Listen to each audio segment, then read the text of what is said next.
যাক, সিয়াম আহমেদও কোটা আন্দোলনে নেমে গেল এবং সিয়াম ভাই কোটা আন্দোলন নিয়ে কিছু বক্তব্য সাংবাদিককে দিল। দেশের মানুষ যখন সবাই একসাথে কোনো ন্যায্য দাবি রাখে তখন সেটা একটু হলেও মাথায় আনা দরকার যে সেটা ফেলে দেওয়ার মতো না।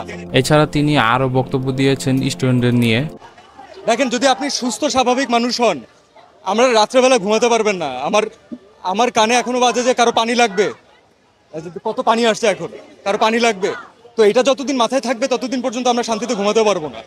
এবং এটা দেশের একজন নাগরিক হিসাবে আমরা তো সারা জীবন মানুষের জন্যই কাজ করেছি। আমরা যারা এন্টারটেনমেন্ট ইন্ডাস্ট্রিতে কাজ করি, আমরা কার জন্য কাজ করি?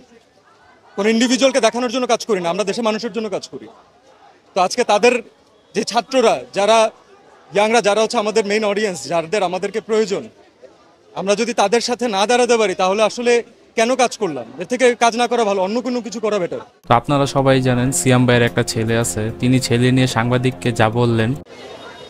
আমার নিজের বাচ্চা আছে ভাই।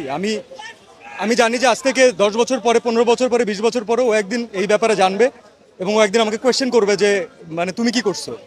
তখন আমি বুক উঁচু করে বলতে চাই যে না, আমি কিছু চেষ্টা করছি।